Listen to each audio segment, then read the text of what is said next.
नमस्कार दोस्तों, स्वागत है आपका UK triple S C guide में। मेरा नाम है आशीष चौतेला और आज मैं आपके साथ डिस्कस करने जा रहा हूं जो आज यूके पीएससी का जो एआरओ या आरओ का एग्ज़ाम हुआ था उसे।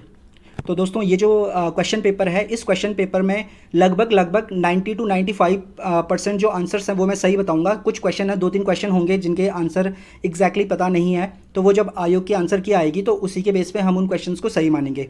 अदरवाइज़ 90% जो मैं आंसर बताऊँगा वो बिल्कुल सही होंगे। ठीक है, तो चलो शुरू करते हैं। तो पहला क्वेश्चन है कि फैजेंडा जाना जाता है। तो फैजेंडा क्या होता है? ये दोस्तों, ये जो फैजेंडा होता है ना, ये कॉफ़ी के बागान होते हैं। कॉफ़ी मतलब कहवा, इसके बागान होते हैं। और ये कहाँ पे होते हैं? ये होते हैं ब्राज़ील में। ठीक है, ये जो कॉफ़ी के बागान है ये ब्राज़ील में है। तो अभी इसने ये बोल दिया कि फैजेंडा किसे कहते हैं, तो ये कॉफ़ी के बागान है। लेकिन अगली बार ये पूछ सकता है कि फैजेंडा कहाँ है या फैजेंडा कहाँ होते हैं, तो ये ब्राज़ील में होते हैं। तो इसके साथ ही अगला हमारा क्वेश्चन है कि डार्लिंग क्या है।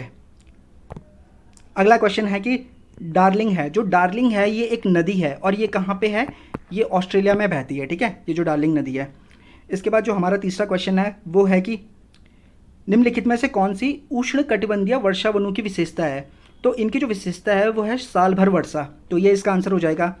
चौथा क्वेश्चन है कि चीन की सबसे लंबी नदी है, तो कौन सी है चीन की सबसे लंबी? ये है यांग त्से क्यांग। ठीक है, यांग त्से क्यांग जो भी है। थोड़ा पांचवा जो क्वेश्चन है, पांचवा क्वेश्चन ये बोल रहा है कि लैंड ऑफ थंडरबोल्ट किसे कहते हैं। ये बहुत सिंपल सा क्वेश्चन था, तो भूटान को लैंड ऑफ थंडरबोल्ट बोलते हैं।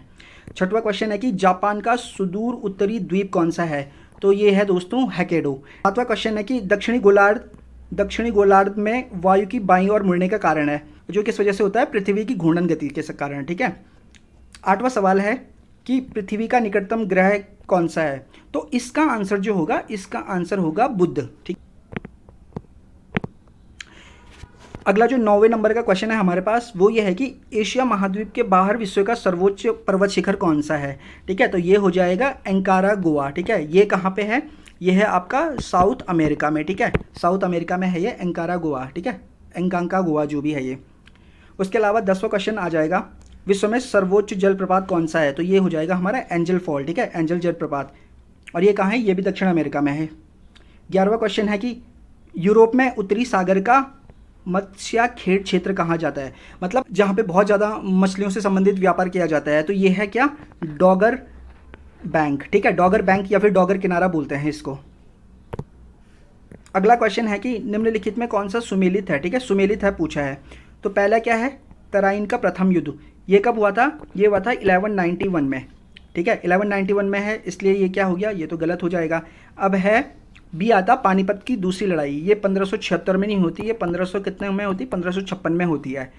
तीसरा है चंदावर का युद्ध 1194, ये बिल्कुल सही है।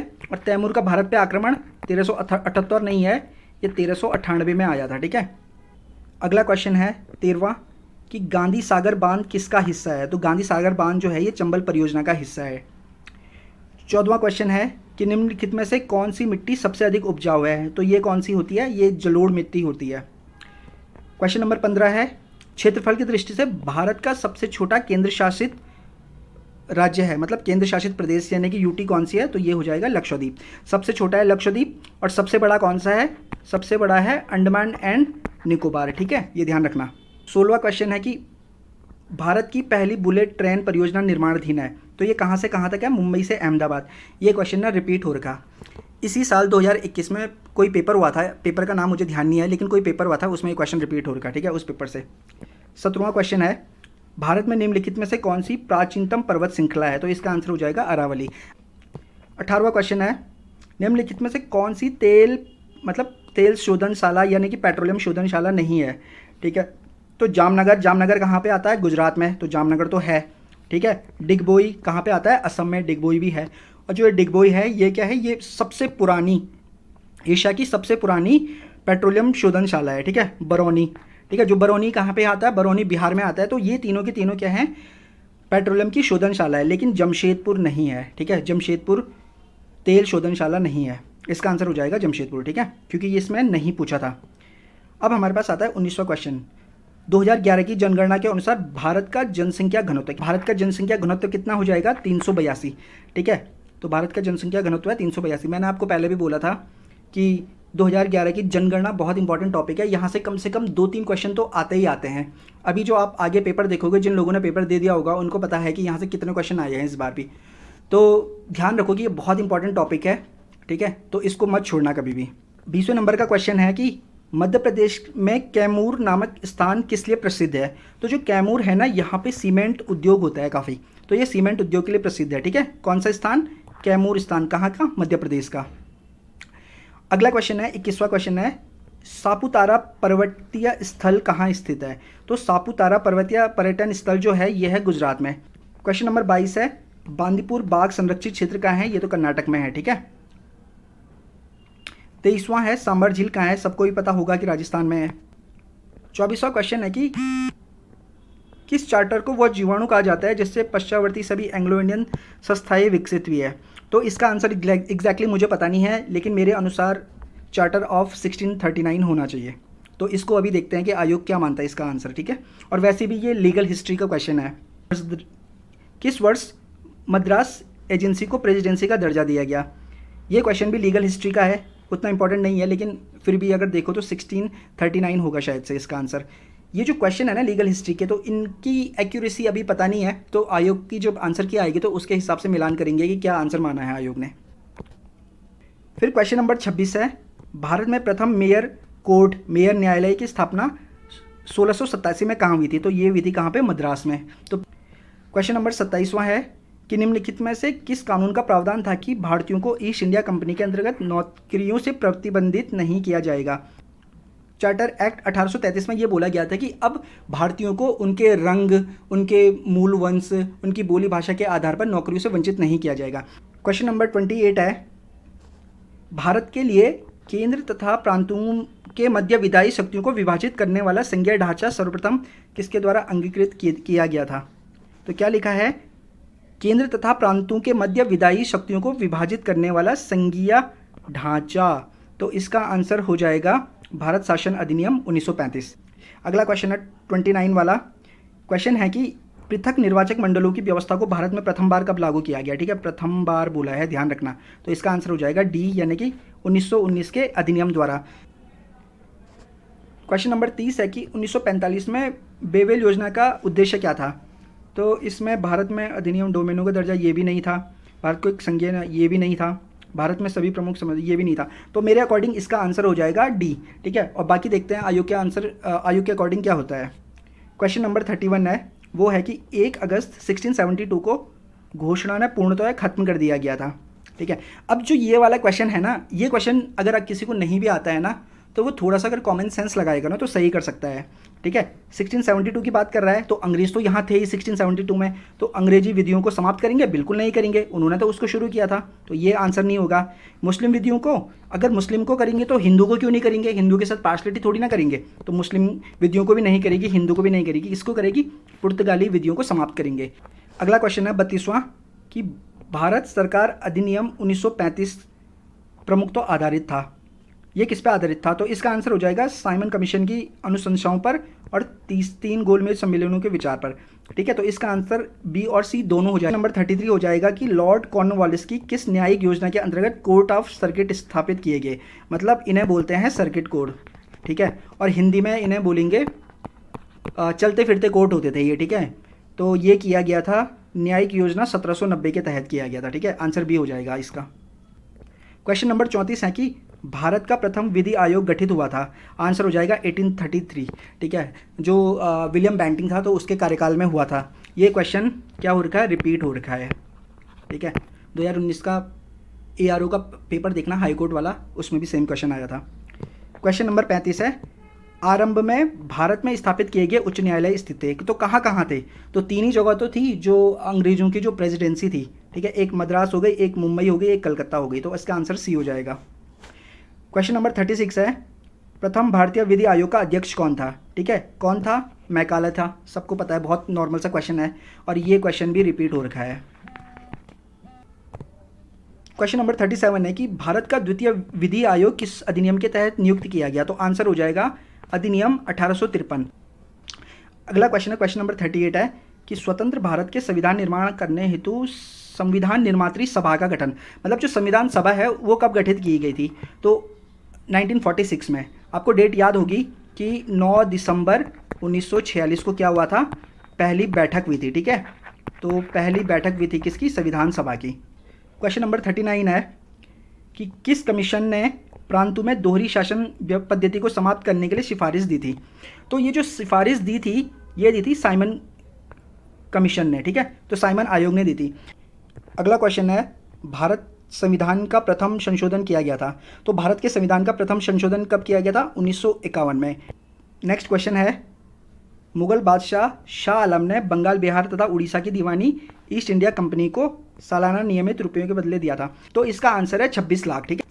अगला क्वेश्चन है कि सतत विकास संकल्पना किससे संबंधित है। तो ये हो जाएगा पर्यावरण विधि से, ठीक है। इन्वायरमेंट लॉ से रिलेटेड है ये। क्वेश्चन नंबर 46 है कि विधि का शासन का क्या अर्थ है। देखो, विधि का शासन का मतलब होता है कि विधि के समक्ष सभी व्यक्ति समान है। क्वेश्चन नंबर 47 क्या है कि किसी दूसरे व्यक्ति की संपत्ति में अनाधिकृत प्रवेश कहलाता है। तो इसका आंसर हो जाएगा अतिचार, इंग्लिश में इसको ट्रेसपास बोलते हैं। क्वेश्चन नंबर 48 है, मूल अधिकारों को लागू करने के लिए न्यायालय द्वारा निर्गत किया जाता है। तो याचिका, जिन्हें क्या बोलते हैं इंग्लिश में, रिट कहते हैं जिन्हें इंग्लिश, ठीक है। याचिका जारी की जाती है। तो 48 का ए हो जाएगा। क्वेश्चन नंबर 49 है कि भारतीय संविधान के किस भाग में मूल अधिकारों का विवरण है। तो बहुत सिंपल सा क्वेश्चन है, भाग 3। फिर आता है क्वेश्चन नंबर 50, राष्ट्रीय विधि दिवस कब मनाया जाता है। राष्ट्रीय विधि दिवस, अच्छा, इस क्वेश्चन को बहुत लोग कंफ्यूज हुए होंगे इस क्वेश्चन में, क्योंकि जो 26 नवंबर है ना, तो 26 नवंबर को हम जनरली क्या बोलते हैं, इस दिन हमारा क्या होता है, इस दिन हमारा होता है संविधान दिवस, ठीक है। तो इस दिन हमारा हो जाता है संविधान दिवस, लेकिन 26 नवंबर को ही बोलते हैं नेशनल लॉ डे, यानी कि राष्ट्रीय विधि दिवस। तो इसका आंसर हो जाएगा डी, 26 नवंबर। अगला क्वेश्चन है, बाल श्रम निषेध अधिनियम कब पारित किया गया था। तो ये हो जाएगा 1986 में। क्वेश्चन नंबर 52 है, किसी न्यायालय के निर्णय, आदेश आदि की अवज्ञा क्या कहलाती है। तो न्यायालय की अवमानना कहलाती है। तो आंसर बी हो जाएगा। क्वेश्चन नंबर 53 है, वाराही मंदिर में लगने वाला देवीधुरा मेला। तो देवीधुरा का मेला लगता है जब रक्षाबंधन होता है, ठीक है। तो रक्षाबंधन के दिन लगता है देवीधुरा मेला। अगला क्वेश्चन है, हैबियस कॉर्पस का क्या अर्थ है। देखो, हैबियस कॉर्पस है ना, इसको हिंदी में बोलते हैं क्या, बंदी प्रत्यक्षीकरण, ठीक है। इसको बोलते हैं हिंदी में बंदी प्रत्यक्षीकरण। तो इसलिए जो ये रिट वगैरह है ना, इनको हिंदी में पढ़ने के बजाय इंग्लिश में भी थोड़ा पढ़ लिया करो, क्योंकि कभी क्वेश्चन ना इस तरीके से आ जाता है। कई लोगों को बंदी प्रत्यक्षीकरण तो पता होगा, लेकिन हैबियस कॉर्पस नहीं पता है। इसका आंसर जो हो जाएगा वो हो जाएगा व्यक्ति को शरीर प्रस्तुत करना। क्वेश्चन नंबर 55 है, उत्तराखंड का औसत जोत का आकार कितना है। तो इसका आंसर हो जाएगा 0.89। तो आंसर डी हो जाएगा इसका, ठीक है। क्वेश्चन 56 है, जनगणना 2011 के अनुसार उत्तराखंड के किन जिलों का नकारात्मक ऋणात्मक जनसंख्या वृद्धि दर रही है, ठीक है। ये बोल रहा है DGR, और वो भी कैसी, नेगेटिव। मैंने आपको कराया था, अगर आपने हमारी वीडियोस नहीं देखी है जनगणना वाली, तो वो वीडियोस देख लो। तो मैंने उसमें बताया था पौड़ी गढ़वाल और अल्मोड़ा 2 ऐसे ज़िले हैं जिनका DGR या जिनकी जो दशकीय वृद्धि दर है वो क्या रही है, ऋणात्मक। तो इसका आंसर हो जाएगा गढ़वाल और अल्मोड़ा, क्योंकि पौड़ी तो है नहीं यहाँ पे लिखा हुआ, गढ़वाल मतलब पौड़ी गढ़वाल है। तो आंसर सी हो जाएगा इसका। अगला क्वेश्चन है कि उत्तराखंड का 8वां नगर निगम कौन है। तो आंसर हो जाएगा कोटद्वार। अगला क्वेश्चन है, ब्रिटिश गढ़वाल का गजेटियर पुस्तक की लेखक है। इसका हो जाएगा H.G. वाल्टन। क्वेश्चन नंबर 59 है, रामनगर विधानसभा क्षेत्र भाग है। तो गढ़वाल संसदीय क्षेत्र के अंतर्गत आता है क्या, रामनगर विधानसभा क्षेत्र। तो आंसर सी हो जाएगा इसका। नेक्स्ट क्वेश्चन है क्वेश्चन नंबर 60, उत्तराखंड का सुदूर पूर्वी जनपद है। बहुत सिंपल है, सबने कर लिया होगा, पिथौरागढ़ इसका आंसर हो जाएगा। क्वेश्चन नंबर 61 है, उत्तराखंड में सार पद्धति का संबंध है। जहाँ तक मुझे लगता है कि सार पद्धति का संबंध जो है वो मिश्रित खेती से है या मिश्रित कृषि से है। बाकी इसका आंसर सिंचाई पद्धति भी हो सकता है। तो ये जो क्वेश्चन है ये अभी डाउट में है, ठीक है। तो इसका आंसर तभी पता चलेगा जब आयोग अपनी ऑफिशियल आंसर की देगा, उसमें पता चलेगा कि आयोग ने क्या माना है। अगला क्वेश्चन है 62, गोरखाओं ने कुमाऊं पर अधिकार कब किया। बहुत बार रिपीट हो रखा है ये क्वेश्चन, 1790 इसका आंसर है। अगला जो क्वेश्चन है 63, वो मैच द फॉलोइंग है। इसमें मैच करना है कि हमें एक तरफ हिमानी दे रखी है, दूसरी तरफ नदी दे रखी है, मतलब कौन सी नदी किस हिमानी से निकलती है। तो संतोपत ताल हो जाएगा अलकनंदा से, मिलम हो जाएगा गौरी गंगा से, खतलिंग हो जाएगा भिलंगना से, चौरावाड़ी हो जाएगा मंदाकिनी से। तो इसमें जो आंसर हो जाएगा ए का कितना थर्ड, तो ए का थर्ड किस में है, सिर्फ सी वाले में है, ठीक है। क्वेश्चन नंबर 64 है कि वीर चंद्र सिंह गढ़वाली प्रसिद्ध है पेशावर कांड के लिए, ठीक है। यह कांड किस वर्ष घटित हुआ है, ये हुआ है क्या 23 अप्रैल 1930, ठीक है। तो इसका आंसर हो जाएगा 1930। क्वेश्चन नंबर 65 है देहरादून में सर्वे ऑफ इंडिया की स्थापना कब की गई है, 1767 में इसकी स्थापना की गई है। क्वेश्चन रिपीट हो रखा है ये वाला भी। क्वेश्चन नंबर 66 है उत्तराखंड में असंचित उपजाऊ भूमि, तो असंचित उपजाऊ बोला उसने, असंचित भी बोला और उपजाऊ, तो इसका आंसर उपराव अव्वल होगा मेरे ख्याल से। अगला क्वेश्चन है कि उत्तराखंड राज्य के कितने जिलों की सीमा अंतर्राष्ट्रीय सीमा से मिलती है, तो इसका आंसर हो जाएगा 5। अगला क्वेश्चन है 68वां कि कोटद्वार, रामनगर, टनकपुर, पेटी में कौन सी जलवायु दशाएं विद्यमान है। इसमें जो आंसर है वो मुझे थोड़ा डाउट है, ये डाउट मुझे शीतोष्ण और गर्म शीतोष्ण में है, तो जहाँ तक मुझे लग रहा है शायद से इसका आंसर शीतोष्ण होना चाहिए। बाकी जब आयोग आंसर देगा तो उसमें क्लियर हो जाएगा कि इस क्वेश्चन का आंसर क्या है। तो क्वेश्चन नंबर 69 है, 69 बोल रहा है कि निम्नलिखित में से क्षेत्रफल के अनुसार उत्तराखंड के जनपदों का आरोही क्रम, मतलब इंक्रीजिंग ऑर्डर में लगाना है आपको। तो सबसे छोटा जिला कौन सा है, यह है चंपावत, उसके बाद है रुद्रप्रयाग और फिर है बागेश्वर, ठीक है। आंसर डी हो जाएगा। अगला क्वेश्चन है टिहरी रियासत के नरेश भवानी शाह द्वारा जंगलों को कटान का ठेका किस अधिकारी को दिया गया है, जहां तक मुझे लगता है इसका आंसर विल्सन होना चाहिए। क्वेश्चन नंबर 71 है कत्यूरी नरेशों की राजधानी क्या है, बहुत सिंपल है, तो कार्तिकेयपुर हो जाएगा।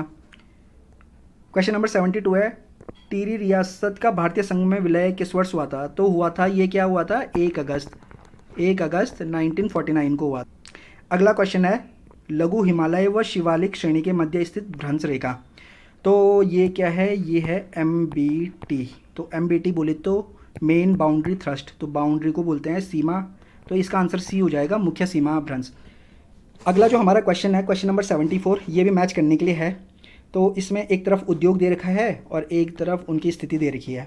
तो सबसे पहले है सेंचुरी पेपर, तो ये कहाँ है, लाल कुआं में है, ठीक है। भारत हैवी इलेक्ट्रॉनिक्स लिमिटेड, ये है रानीपुर, और यहाँ पे क्या है हरिद्वार, ठीक है। रानीपुर हरिद्वार में है कौन सा, तो इसका भी ये है। हिंदुस्तान मशीन टूल, ये भी रानीबाग में है, ठीक है। भारत इलेक्ट्रॉनिक्स लिमिटेड कोटद्वार में है, तो इसका आंसर ये हो जाएगा, ठीक है। तो ए का ए, बी का बी, सी का सी, डी का डी। क्वेश्चन नंबर 55 है कि परमार वंश का संस्थापक कौन सा है, कनकपाल है, ठीक है। बहुत सिंपल सा क्वेश्चन है।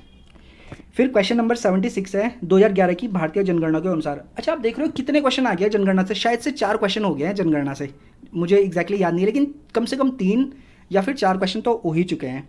ये बोल रहे हैं कि राज्य का जनघनत्व, मतलब उत्तराखंड का जनसंख्या घनत्व कितना है, तो कितना है 189 है, ठीक है। तो ये इसका आंसर हो जाएगा ए। क्वेश्चन नंबर 77 है अल्मोड़ा जनपद में झिरोली प्रसिद्ध है, क्वेश्चन रिपीट हो रखा है ये। अल्मोड़ा जनपद में जो झिरोली प्रसिद्ध है ना वो मैग्नेसाइट के खनन के लिए है, ठीक है। और इसके अलावा एक और है, ठीक है, चांडाक क्षेत्र। ये जो चांडाक क्षेत्र है ना ये कहाँ पे है, ये पिथौरागढ़ में है, ठीक है, ध्यान रखना। और ये भी क्या है, ये भी मैग्नेसाइट खनन के लिए प्रसिद्ध है। क्वेश्चन नंबर 78 है उत्तराखंड का सर्वाधिक प्राचीन जाति कौन सी है, तो कोल जनजाति है, कोल जाति है उत्तराखंड की सबसे प्राचीन जाति। क्वेश्चन नंबर 79 है उत्तराखंड विधानसभा के लिए मनोनीत सदस्य संबंधित होता है, तो ये एंग्लो इंडियन समुदाय से संबंधित होता है। नेक्स्ट क्वेश्चन है क्वेश्चन नंबर 80 है उत्तर प्रदेश पुनर्गठन विधेयक लोकसभा में कब रखा गया, तो इसका आंसर हो जाएगा ए 1 अगस्त 2000 को।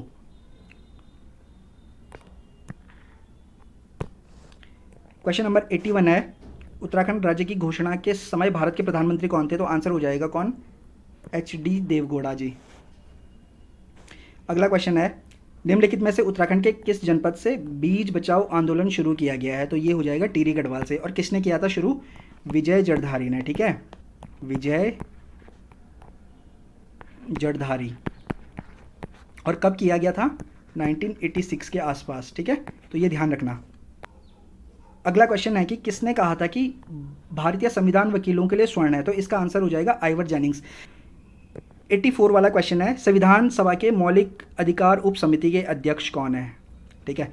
तो संविधान सभा की जो मौलिक अधिकार उप समिति थी उसके अध्यक्ष कौन हो जाएंगे? JB कृपलानी। ठीक है, आपको पता होगा कि संविधान सभा की जो 2 समितियां थी, मतलब जो 2 इंपॉर्टेंट उप समितियां हैं, उनमें एक आती है मौलिक अधिकार उप समिति और दूसरी आती है अल्पसंख्यक अधिकार उप समिति। तो जो मौलिक अधिकार उप समिति थे इसके अध्यक्ष कौन थे? JB कृपलानी। और जो अल्पसंख्यक, जो ये अल्पसंख्यक, ठीक है, जो अल्पसंख्यक अधिकार उप समिति थे तो इसके अध्यक्ष थे KM मुंशी। तो ये ध्यान रखना, क्या पता अगली बार वो अल्पसंख्यक अधिकार उप समिति के अध्यक्ष पूछ ले, तो उसका KM मुंशी हो जाएगा और मौलिक अधिकार उप समिति के अध्यक्ष हो जाएंगे JB कृपलानी। ठीक है, और JB कृपलानी जो है वो कांग्रेस, जो भारतीय राष्ट्रीय कांग्रेस है उसके अध्यक्ष 1947 में, जब हमारा देश आज़ाद हुआ था। तो ये भी पॉइंट ध्यान रखना। अगला क्वेश्चन है कि राज्य के नीति निर्देशक सिद्धांतों को संविधान में शामिल करने का सुझाव किसने दिया था? तो इसका आंसर मेरे अकॉर्डिंग BR अम्बेडकर होना चाहिए। अगला क्वेश्चन है, भारत के प्रथम मुख्य चुनाव आयुक्त कौन है? तो ये कौन है? सुकुमार सेन थे भारत के मुख्य चुनाव आयुक्त पहले। ठीक है, 87 क्वेश्चन है, कुमाऊं में चंद्रवंश का प्रथम शासक कौन था? तो सोमचंद है। बहुत सिंपल सा क्वेश्चन है। अगला क्वेश्चन है कि समान नागरिक संहिता का उल्लेख किस अनुच्छेद में किया गया है? तो आर्टिकल 44 हो जाएगा। बहुत बार ये क्वेश्चन रिपीट हो चुका है। ठीक है, और उत्तराखंड देश का पहला ऐसा राज्य बनने जा रहा है जिसमें कि समान नागरिक संहिता को जो लागू करेगा।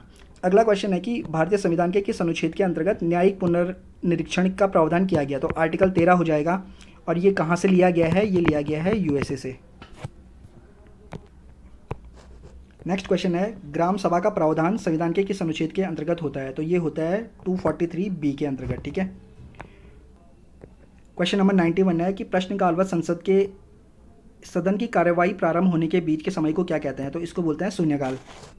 क्वेश्चन नंबर 92 है, सर्वोच्च न्यायालय अंतर्राज्यीय जल विवाद मामलों की सुनवाई भारतीय संविधान के किस अनुच्छेद के अंतर्गत आता है? तो इसका आंसर हो जाएगा अनुच्छेद 262 हो जाएगा। नेक्स्ट क्वेश्चन है कि लोक अदालतों को संवैधानिक संशोधन द्वारा वैधानिक मान्यता दी गई है। वैसे इसका आंसर तो 42वां होना चाहिए, क्योंकि जो 42वां जो कॉन्स्टिट्यूशन अमेंडमेंट एक्ट है ना, तो इसने जो प्रशासनिक जो अधिकरण है ना, यानी कि जिनको हम एडमिनिस्ट्रेटिव ट्रिब्यूनल्स भी बोलते हैं, तो उसके मतलब गठन के बारे में बात की है इसने। तो उसी से रिलेटेड होना चाहिए, 42वां होना चाहिए। बाकी देखो आयोग क्या इसका आंसर मानता है। वैसे अगर 42 ऑप्शन में नहीं है तो तब हम आंसर 44 करेंगे, क्योंकि 42 के बाद 44 है, तो शायद से 44 वो मान ले। नेक्स्ट क्वेश्चन है कि भारतीय संविधान के किस अनुच्छेद के अंतर्गत राज्यपाल को राज्य मंत्रिमंडल के उसके निर्णयों की सूचना प्राप्त करने का अधिकार है? राज्य मंत्रिमंडल के निर्णयों की सूचना, तो मंत्रिमंडल जैसी कोई टर्म तो है नहीं, CM जरूर है। ठीक है, तो CM से सूचना प्राप्त करने का जो अधिकार है उसको, वो है आर्टिकल 167 के तहत।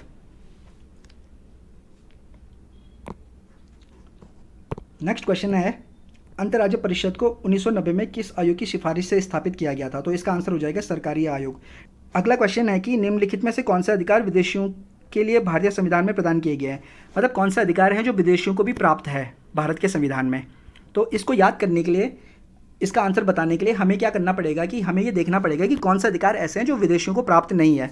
तो बहुत सिंपल सा है, देखो क्या लिखना है, 15 का डबल कितना होता है? 15 दूने 30, 15 के बाद क्या आता है? 16, 30 से पहले क्या आता है? 29 और 19। तो ये जो आर्टिकल है ना, ये क्या है? ये विदेशियों को प्राप्त नहीं है। ठीक है, ये विदेशियों को प्राप्त नहीं है। और इसके अलावा जो भी आर्टिकल बच जाते हैं ना, वो विदेशियों को भी प्राप्त है। तो हमारा क्या हो जाएगा यहाँ पे आंसर? हमारा आंसर हो जाएगा कि शोषण के विरुद्ध अधिकार। ठीक है, आर्टिकल 23-24 की बात कर रहा है ये, तो ये भी है, बिल्कुल है। कानून के समक्ष समानता का अधिकार, ठीक है, ये भी बिल्कुल है। ठीक है, आर्टिकल 14 की बात कर रहा है। जीवन एवं व्यक्तिगत स्वतंत्रता, ठीक है, आर्टिकल 21 की बात कर रहा है। तो इसका आंसर हो जाएगा उपयुक्त सभी। क्वेश्चन नंबर 97 है कि संविधान के अनुसार राज्य विधानमंडल के उच्च सदन को कौन स्थापित अथवा निरस्त कर सकता है? तो इसका आंसर है संसद। तो भारत की जो संसद है वो किसी विधान परिषद को, ठीक है, जो उच्च सदन होता है विधानमंडल का, विधान परिषद, उसको वो क्या कर सकती है? स्थापित भी कर सकती है और उसको ख़त्म भी कर सकती है। अगला क्वेश्चन है, प्रधानमंत्री कार्यालय को, मतलब जो PMO होता है ना, PMO को विभाग का दर्जा किस वर्ष दिया गया? तो इसका आंसर है 1961 में। ठीक है, 99 है, अनुच्छेद 280 किससे संबंधित है? बहुत सिंपल है, वित्त आयोग से।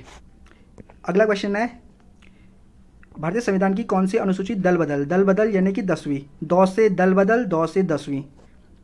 अगला क्वेश्चन है, भारत की संचित निधि के संरक्षक कौन है। देखो दो निधियां होती है, एक होती है संचित निधि और एक होती है आकस्मिक,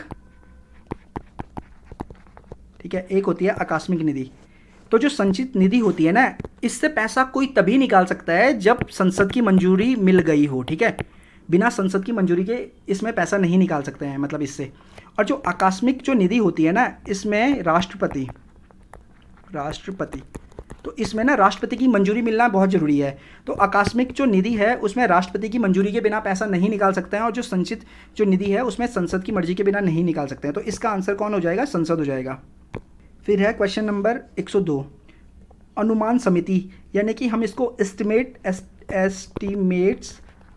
एस्टिमेट्स कमेटी भी बोलते हैं, ठीक है। तो इसका कार्यकाल कितना होता है, 1 वर्ष का होता है। हर 1 साल बाद ये जो समिति है, वो कमेटी है, वो बनती रहती है। क्वेश्चन नंबर नेक्स्ट है, भारतीय संविधान का कौन सा अनुच्छेद उपाधियों के उन्मूलन से संबंधित है। तो उपाधियों का उन्मूलन है अनुच्छेद 18 से। अगला क्वेश्चन है, भारतीय संविधान के कौन से अनुच्छेदों को स्वर्ण त्रिभुज कहा गया है। देखो स्वर्ण त्रिभुज वो होंगे जो सबसे ज़्यादा इंपॉर्टेंट है। कौन सा है, आर्टिकल 14, आर्टिकल 19, आर्टिकल 21। तो अनुच्छेद 14, 19, 21 को क्या बोला गया है, स्वर्ण चतुर्भुज बोला गया है। अगला क्वेश्चन है, निम्नलिखित में से कौन सिंगल यूज़र ऑपरेटिंग सिस्टम है। तो इसका आंसर हो जाएगा डॉस। जो ये डॉस है ना, ये सिंगल ऑपरेटिंग सिस्टम है, और जो ये यूनिक्स है ना, ये क्या है, ये मल्टी ऑपरेटिंग सिस्टम है, मल्टी ऑपरेटिंग सिस्टम, ठीक है, ये मल्टी ऑपरेटिंग सिस्टम है, ध्यान रखना। यूनिक्स और लिनक्स भी आ जाता है कई बार। तो यूनिक्स और लिनक्स क्या है, मल्टी ऑपरेटिंग सिस्टम है, और डॉस क्या है, ये सिंगल यूज़र ऑपरेटिंग सिस्टम है। नेक्स्ट क्वेश्चन है कि निम्नलिखित में से कौन सा सिस्टम सॉफ्टवेयर है। तो सिस्टम सॉफ्टवेयर, देखो जो MS ऑफिस है, इस ये एप्लीकेशन सॉफ्टवेयर हो जाएगा। गूगल क्या है, गूगल तो आपका सर्च इंजन हो जाएगा। तो इसका आंसर क्या हो जाएगा, कंपाइलर। वो सॉफ्टवेयर जो आपको वेब पेज दिखाता है उसे क्या कहता है, उसे कहते हैं वेब ब्राउज़र, ठीक है। तो वेब ब्राउज़र के थ्रू ही हम क्या कर सकते हैं, किसी वेब पेज को देख सकते हैं। तो वेब ब्राउज़र जैसे कौन कौन से होते हैं, जैसे फायरफॉक्स होता है, मोजिला होता है, क्रोम होता है, इंटरनेट एक्सप्लोरर होता है, सफारी होता है, बहुत सारे वेब ब्राउज़र है। क्वेश्चन नंबर अगला है कि निम्नलिखित में से भारतीय संविधान का कौन सा अनुच्छेद राष्ट्रपति पर लगाए जाने वाला महाभियोग, ठीक है। तो महाभियोग पूछा है राष्ट्रपति पर कौन सा अनुच्छेद से संबंधित है। तो आर्टिकल 61 से हो जाएगा, ठीक है, अनुच्छेद 61 से। अगला क्वेश्चन है, जब कोई कंप्यूटर नेटवर्क से जुड़ता है तो वो प्राप्त करता है, क्या प्राप्त करता है, वो करता है IP एड्रेस प्राप्त, ठीक है। क्वेश्चन नंबर 110 है, डिवाइस जो डिजिटल संकेतों को एनालॉग संकेतों में बदलता है, ये कौन है, यह है मॉडेम, ठीक है। तो मॉडेम करता है क्या है, डिजिटल को एनालॉग में और एनालॉग को डिजिटल में कन्वर्ट करता है। अगला क्वेश्चन है, प्रोग्रामिंग भाषा ही पूछी है इसमें, ठीक है, कौन सी प्रोग्रामिंग भाषा है। तो जो जावा है वो प्रोग्रामिंग भाषा है, बिल्कुल सही है। C++ भी है, ठीक है। MS वर्ड है, नहीं, MS वर्ड तो एक क्या है, सॉफ्टवेयर है ना, ये MS ऑफिस सॉफ्टवेयर है। तो 1 and 4, तो आंसर हो जाएगा C, 1 and 4। क्वेश्चन नंबर 112 है, 1 GB कितना होता है। तो 1 GB बराबर होता है 1024 MB, मतलब मेगाबाइट। आंसर हो जाएगा C। क्वेश्चन नंबर 13 है, निम्नलिखित में से कौन सी कंप्यूटर स्मृति नॉन वोलेटाइल है। तो इसमें नॉन वोलेटाइल मेमोरी पूछ रहा है, ठीक है, नॉन वोलेटाइल मेमोरी पूछ रहा है। तो ये कौन हो जाएगा, ये हो जाएगी रोम।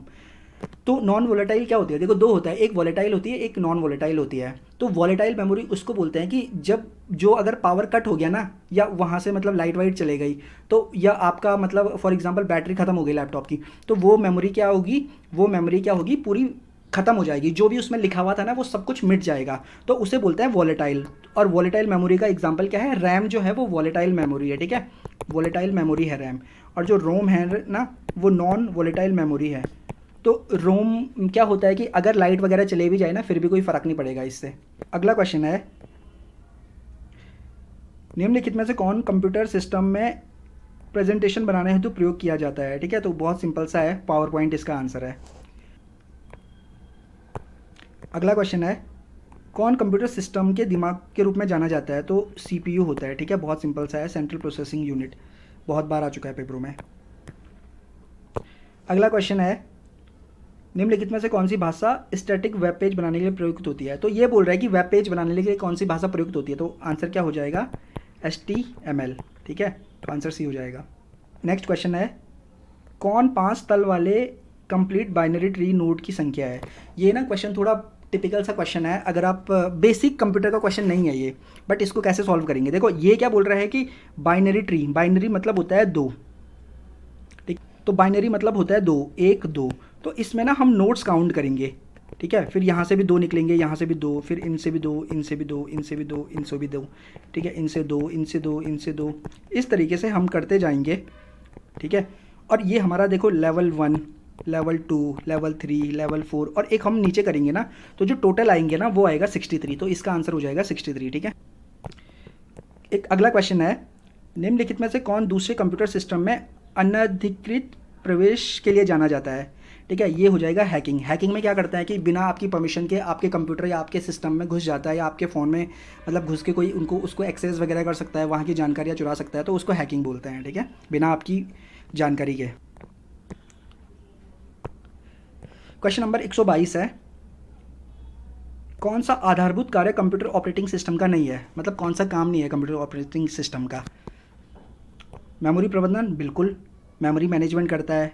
प्रक्रिया प्रबंधन, बिल्कुल करता है। इनपुट आउटपुट प्रबंधन, बिल्कुल। जो प्रबंधन है ना सारे यही तो करेगा, तभी तो वो ऑपरेटिंग सिस्टम है। वायरस से सुरक्षा ये करता है? नहीं, वायरस से सुरक्षा कौन करता है? एंटीवायरस करता है, ठीक है, ये नहीं करता है, तो इसका आंसर हो जाएगा डी। क्वेश्चन नंबर 123 है, निम्नलिखित में से कौन सबसे तेज संचरण माध्यम है? तो इसका आंसर हो जाएगा फाइबर ऑप्टिकल तार। जो फाइबर ऑप्टिकल है ना वो सबसे तेज ट्रांसमिशन मीडियम है, ठीक है, जिसको हिंदी में संचरण माध्यम बोलते हैं। क्वेश्चन नंबर 124 है, किसका संबंध कंप्यूटर प्रोसेसर से नहीं है? ड्यूल कोर है, बिल्कुल। जब आप लैपटॉप लेते हो ना अपने, तो लैपटॉप में आपने देखा होगा एक छोटी सी चिप रहती है, ठीक है, वहाँ पे साइड में लैपटॉप की कीबोर्ड के वहाँ पे लिखा रहता है ड्यूल कोर या i3, i7, i5, इस तरीके से, ठीक है। ये सारे के सारे क्या है? ये सारे के सारे है प्रोसेसर, ठीक है। सेलरॉन हो गया, i7 हो गया, ठीक है, ड्यूल कोर हो गया, ये सारे के सारे। एंड्रॉयड क्या है? एंड्रॉयड भी प्रोसेसर है, लेकिन एंड्रॉयड किसका है? ये मोबाइल का प्रोसेसर है, ठीक है, ये है मोबाइल का। और यहाँ पे किसका पूछा है? कंप्यूटर प्रोसेसर की बात हो रही है यहाँ पे, तो हमारा आंसर क्या हो जाएगा? नहीं है पूछा है, तो हमारा आंसर हो जाएगा एंड्रॉयड। नेक्स्ट क्वेश्चन है कि निम्नलिखित में से कौन मल्टी यूज़र ऑपरेटिंग सिस्टम है? मैंने अभी बताया था कि क्या है, जो यूनिक्स और जो लिनक्स होता है ना, LINUX, ये क्या है? ये मल्टी यूज़र ऑपरेटिंग सिस्टम है। तो यूनिक्स है, बिल्कुल है। ऑप्शन 2 ढूंढो किस किस में है, तो ये तो डिलीट हो जाएगा, ठीक है। एक ये हमारा आंसर हो सकता है, एक ये हो सकता है, ठीक है। एलिमिनेशन मेथड कैसे यूज़ करते हैं वो बता रहा हूँ। फिर है MS-DOS। MS-DOS है, नहीं है, क्योंकि मैंने MS-DOS के लिए क्या बोला था वहाँ पे, ये क्या है? सिंगल यूज़र है, तो 1 होगा, तो 1 नहीं होगा। तो अब बचा या तो हमारे पास B बचा, या हमारे पास इनमें से कोई नहीं बचा। तो जो विंडो NT है ना, तो विंडो NT भी क्या होता है? इसको बहुत जगह ना सिंगल यूज़र ऑपरेटिंग सिस्टम भी लिखा हुआ है, लेकिन कई जगह इसको 1-2 जगह मल्टी यूज़र भी लिखा हुआ है। तो इसका जो आंसर है मेरे हिसाब से तो नन ऑफ दीज होना चाहिए। बाकी देखो आयोग इसका क्या आंसर मानता है, तो ये क्वेश्चन भी थोड़ा सस्पेंस वाला क्वेश्चन है, ठीक है। पेट्रोल की गुणवत्ता निर्भर करती है, किस पे करती है? तो जो पेट्रोल की गुणवत्ता निर्भर करती है वो करती है ऑक्टेन संख्या पे, ध्यान रखना। और जो डीजल है ना, जो डीजल की गुणवत्ता निर्भर करती है ना, वो किस पे करती है? वो करती है सीनेट संख्या पे, ठीक है। तो सीनेट संख्या पे करती है डीजल की गुणवत्ता निर्भर, और ऑक्टेन संख्या पे करती है किसकी? पेट्रोल की। तो ये ध्यान रखना, इस बार इसने पेट्रोल पूछ लिया आयोग ने, तो क्या पता अगली बार वो डीजल का पूछ ले। तो ध्यान रखना कि पेट्रोल की जो गुणवत्ता निर्भर करती है वो करती है ऑक्टेन संख्या पे, ठीक है। और जो डीजल की करती है वो करती है सीनेट संख्या पे, ठीक है, सीनेट नहीं सॉरी C10 संख्या पे। अगला क्वेश्चन है, फलों में पाई जाने वाली शर्करा है, तो इसका आंसर हो जाएगा फ्रक्टोज। वैसे ग्लूकोज वगैरह भी होता है, लेकिन सबसे ज़्यादा फ्रक्टोज होता है। 128वां, हमारे रक्त में हीमोग्लोबिन में कौन सा तत्व होता है? तो ये आयरन होता है, सबको ही पता है। 129 है, हीरा और ग्रेफाइट क्या है? नहीं, ये भी नहीं है। समस्थानिक भी नहीं है। बहुलक नहीं, अपरूपी है, ठीक है, ये भी नहीं है बहुलक भी। तो हीरा और ग्रेफाइट क्या है? ये है अपरूपी, ये ध्यान रखना।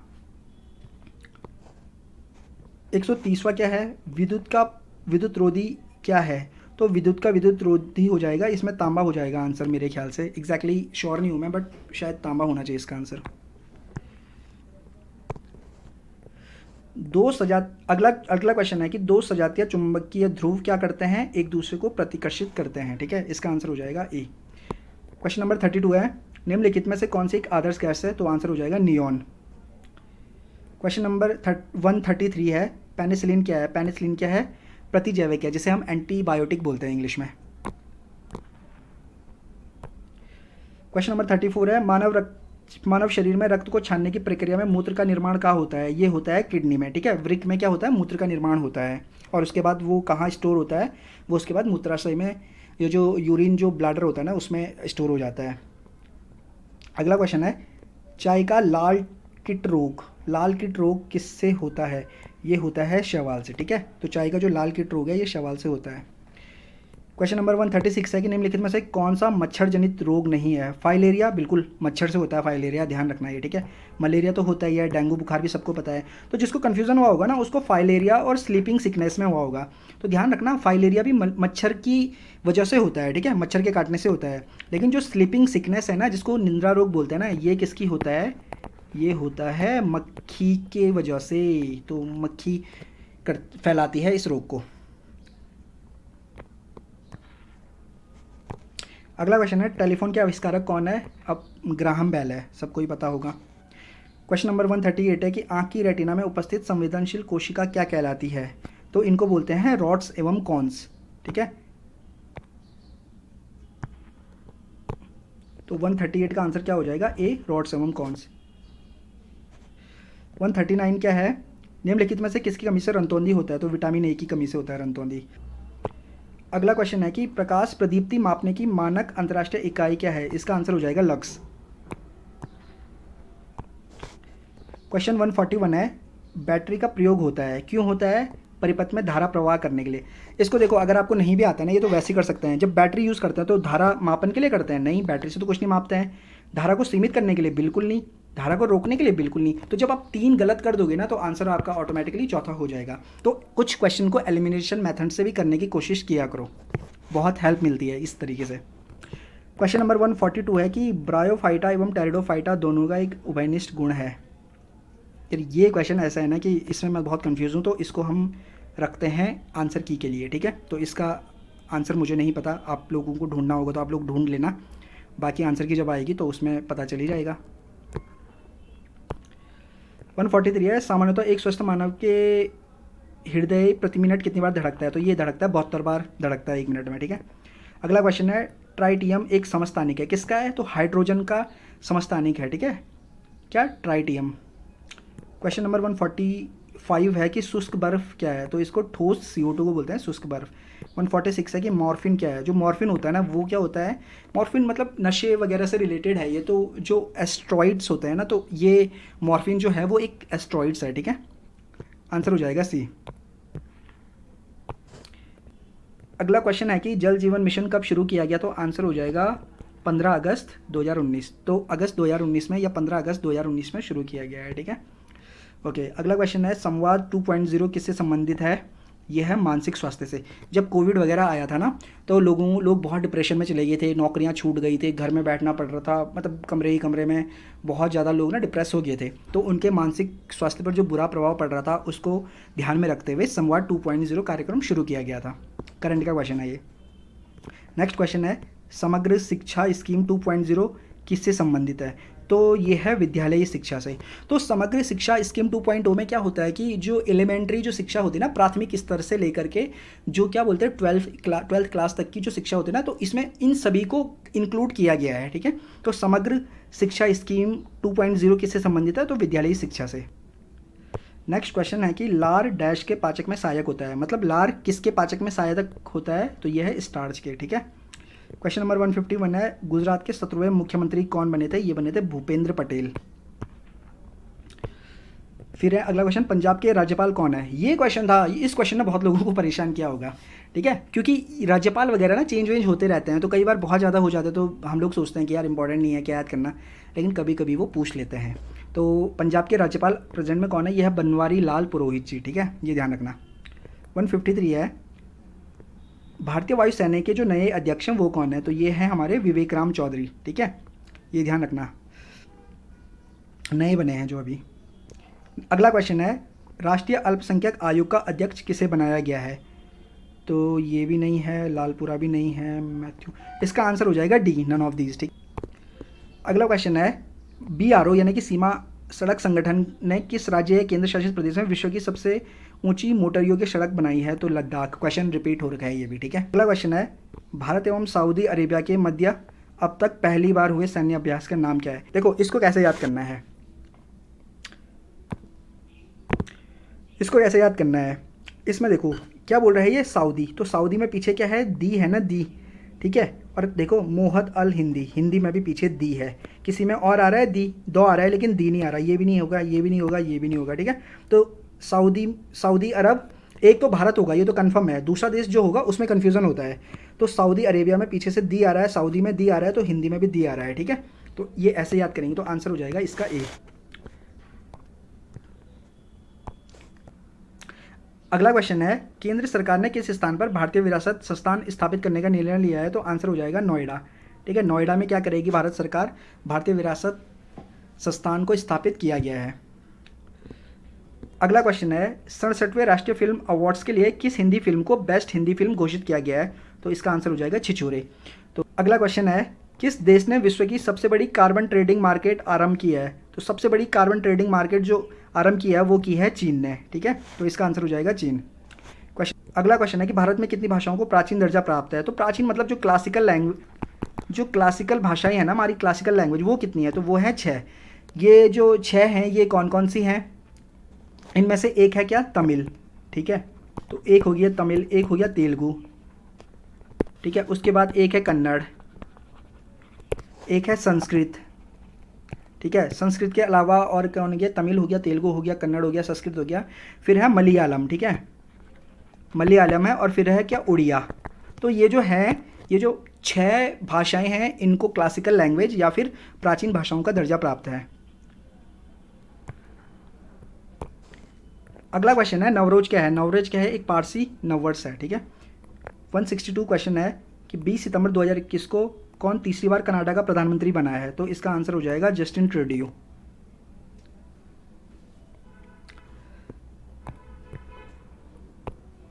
अगला क्वेश्चन है कि धौलावीरा हड़प्पा स्थल का दक्षिण केंद्र, ठीक है, जैसे हाल में यूनेस्को विश्व विरासत साइट टैग प्राप्त हुआ है, ठीक है जी। तो बोल रहा है कि किस राज्य में स्थित है? तो ये हो जाएगा गुजरात राज्य में, ठीक है। अगला क्वेश्चन है, उस केंद्र शासित प्रदेश का नाम बताइए जो 100% ऑर्गेनिक बन गया है, ठीक है। कौन बना है? ये बना है कौन, लक्षद्वीप। तो लक्षद्वीप क्या बन गया है? 100% ऑर्गेनिक बन गया है, ठीक है। अगर इसमें ये पूछता कि वो कौन सा केंद्र शासित प्रदेश है जो 100% सौर ऊर्जा द्वारा मतलब चलने वाला बन गया है, कौन सा द्वीप है? तो इसका आंसर हो जाएगा दीव, ठीक है। तो दीव जो है ना वो क्या हो गया, वो 100% ना सोलर एनर्जी से चलता है। अगला क्वेश्चन है, अखिल भारतीय ट्रेड यूनियन कांग्रेस का प्रथम अध्यक्ष कौन थे? ये हो जाएंगे लाला लाजपत राय, ठीक है। तो अखिल भारतीय ट्रेड यूनियन कांग्रेस के पहले अध्यक्ष कौन थे? लाला लाजपत राय।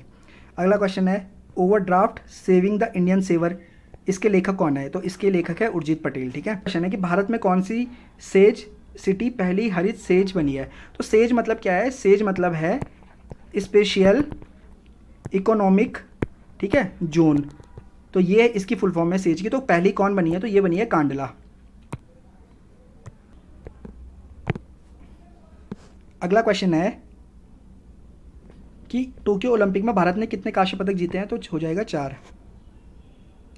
फिर अगला क्वेश्चन है, कौन सी फिल्म ने कांस फिल्म उत्सव में पाम डी और जीता है? तो इसका आंसर हो जाएगा टाइटन। टाइटन है लिखा हुआ लेकिन वो टाइटन है। अगला क्वेश्चन है, महनसू दांगली या झाली कहाँ के लोक नृत्य हैं? तो ये हो जाएंगे हिमाचल प्रदेश के लोक नृत्य हैं ये।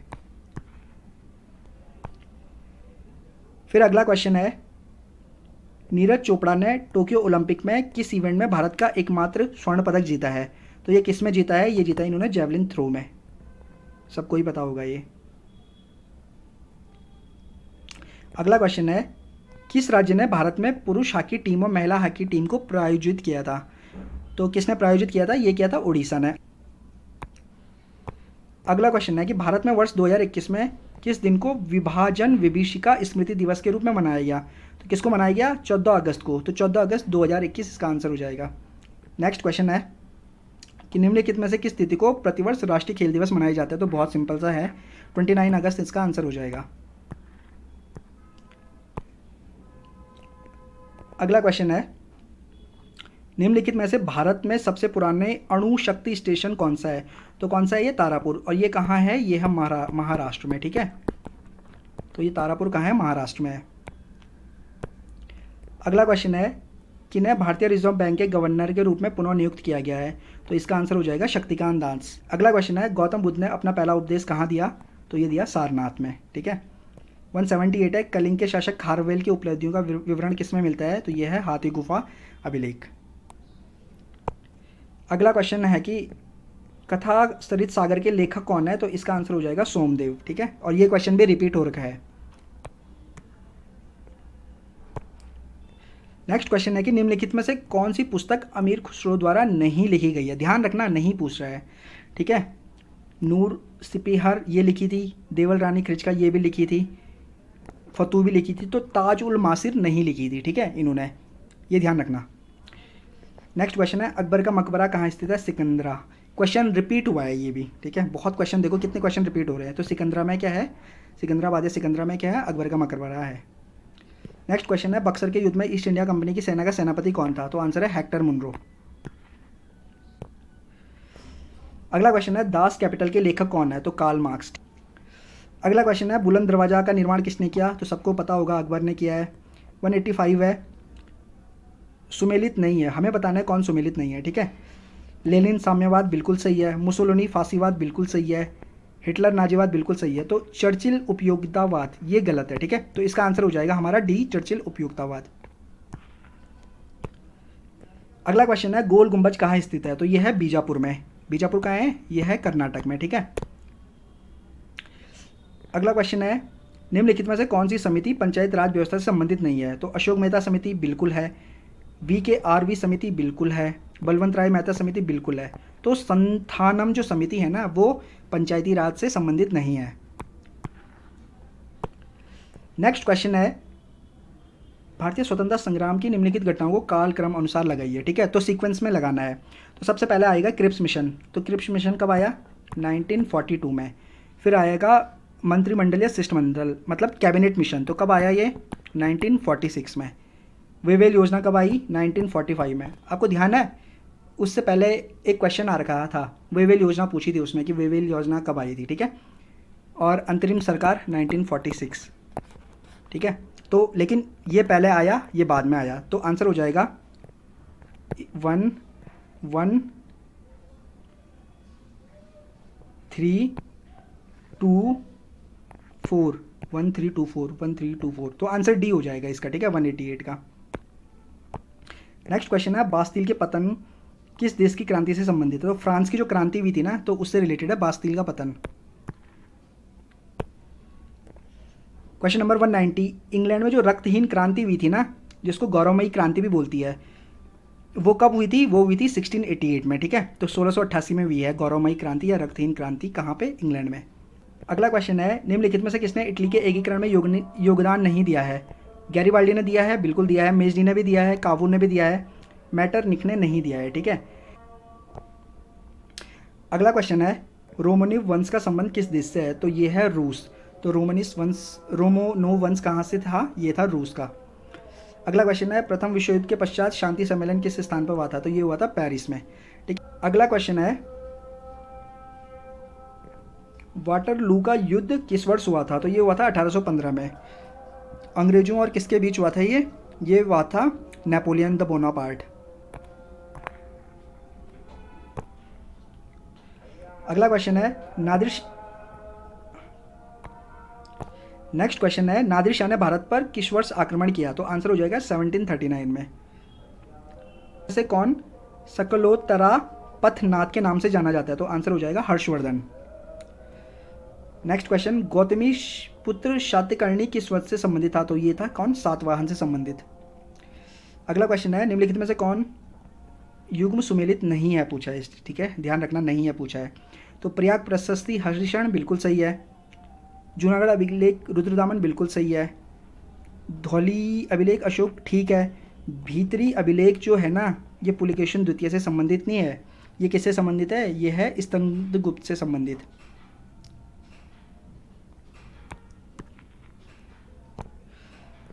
क्वेश्चन नंबर 199 है कि किसकी हत्या करके पुष्यमिन सुंग ने शुंग वंश की स्थापना की थी? तो ये की थी इसने बृहद्रथ की हत्या करके। ठीक है, जो मौर्य वंश का जो अंतिम सम्राट था बृहद्रथ, उसकी हत्या करके पुष्यमित्र सुंग ने शुंग वंश की स्थापना की थी। और लास्ट क्वेश्चन है आज का, थॉमस मुनरो किस क्षेत्र में अपने कार्य के लिए जाने जाते हैं? तो ये जाने जाते हैं भूमि बंदोबस्त। ठीक है, तो 200 का आंसर हो जाएगा ए। तो जो भूमि, तो बस दोस्तों आज के लिए बस इतना ही है। मिलते हैं आपसे अगली वीडियो में। जय हिंद, जय भारत, जय उत्तराखंड।